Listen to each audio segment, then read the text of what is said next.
Hello friends, आज हम बात करेंगे धारा 82 के बारे में। आज कोई केस नहीं पढ़ा जाएगा, आज पढ़ा जाएगा धारा 82। ठीक है, चलिए धारा 82 के बारे में कुछ पढ़ाई करते हैं। धारा 82 यानी कि 7 वर्ष से कम आयु के शिशु के कार्य। धारा 82 कहती है कि 7 वर्ष से कम आयु के जो बच्चे होते हैं उनके जो कोई भी कार्य, उनके द्वारा कोई भी आपराधिक कृत्य अगर किया जाता है तो वो वो जो है वो अपराध की श्रेणी में नहीं आता। उसको आपराधिक कृत्य नहीं बोलेंगे क्योंकि वो अपराध की श्रेणी में आता ही नहीं है। उसको सिर्फ कार्य बोलेंगे। ऐसा कार्य जो 7 वर्ष से कम आयु के शिशु के द्वारा किया जाता है वो कार्य अपराध नहीं माना जाएगा। धारा 82 यानी कि BNS की धारा किस में आती है? 20 में। ठीक है, चलिए इसके बारे में पढ़ते हैं। भारतीय दंड संहिता की धारा 82 में 7 वर्ष से कम आयु के शिशु के कार्यों के बारे में दिया हुआ है। ठीक है, ये तो हम जानते हैं। उसका जो प्रावधान होता है, प्रावधान यह है कि मतलब धारा 82 में कहा गया है कि कोई बात अपराध नहीं है, कोई बात अपराध नहीं है जो 7 वर्ष से कम आयु के शिशु के द्वारा की जाएगी। बात यानी कि कोई कृत्य अपराध नहीं है जो 7 वर्ष से कम आयु के शिशु के द्वारा की जाएगी। ठीक है, इसके उदाहरण देखिए। जैसे कि A जिसकी उम्र 7 वर्ष से कम है वो A के पेट में चाकू घोंप देता है। ठीक है, A यानी कि मान लीजिए कोई एक नाम ले लीजिए, जैसे कि चिंटू है। चिंटू मतलब जो है उसके घर में कोई मेहमान आया हुआ है और वो 7 वर्ष का उसी दिन हुआ है या फिर उससे कम है। ठीक है, तो उसके घर में कोई मेहमान आता है और वो गलती से, मान लो वो सो रहा है कोई व्यक्ति और उसको ऐसा लगता है कि उसका पेट जो है गुब्बारा है। ठीक है, उसके पेट को गुब्बारा समझ के वो फोड़ देता है, यानी कि चाकू मार देता है। ठीक, तो क्या होता है वो चाकू मार देता है। बच्चा था, उसको नहीं पता कि ये क्या चीज है। वो क्या करता है, उसको चाकू मार देता है और तत्काल ही उसकी मृत्यु हो जाती है। तो यहाँ B के कार्य को अपराध की श्रेणी में नहीं लाया जाएगा, यानी कि उसको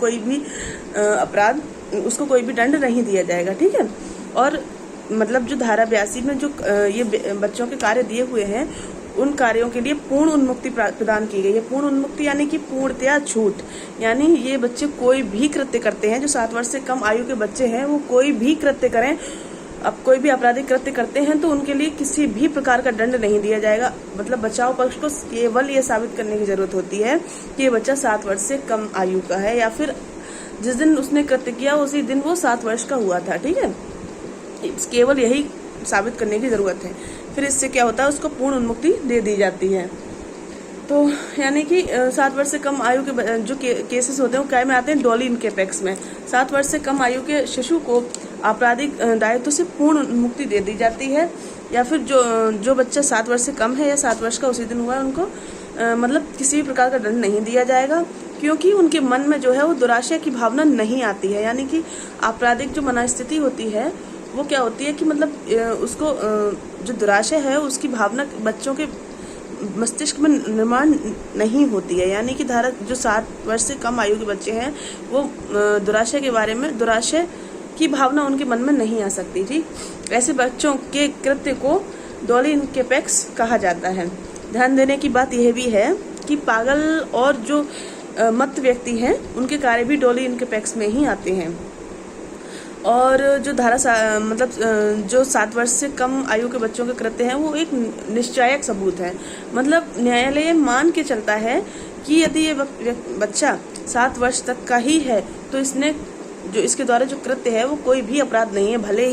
भले ही वो बच्चा कितना भी मतलब होशियार हो या फिर जन्म से ही मतलब ऐसे कृत्यों को करता है या फिर दुष्ट है या फिर मतलब गलत प्रवृत्ति का है, लेकिन बस इतना साबित होने के बाद कि बच्चा 7 वर्ष तक का है, न्यायालय यह मान के चलता है कि बच्चा कोई भी अपराध नहीं कर सकता और इसके मन में कोई भी दुराशा की भावना नहीं आ सकती। ठीक है, चलिए जैसे कि जो बचाव पक्ष होता है, यानी बचाव पक्ष का जो अभियुक्त है उसको ये साबित करने का जिम्मा होता है, यानी कि मतलब ये बच्चा 7 वर्ष से कम आयु का है। मतलब जो 76 से 106 तक की धाराएं हैं उनमें साबित करने का भार किस पे होता है?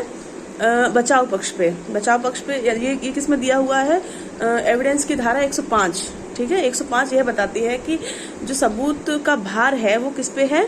अभियुक्त पक्ष पर है। यानी अभियुक्त अगर अपने आप को मतलब क्या कहते हैं निर्दोष साबित करना चाहता है तो उसको सबूत का भार है वो अभियुक्त पक्ष पर ही रहेगा। जो बचाव पक्ष को ही यह साबित करना होगा कि मेरे द्वारा जो कृत्य किया गया है वो अपराध नहीं है, या फिर जो अपराध मैंने किया है वो किस वजह से किया।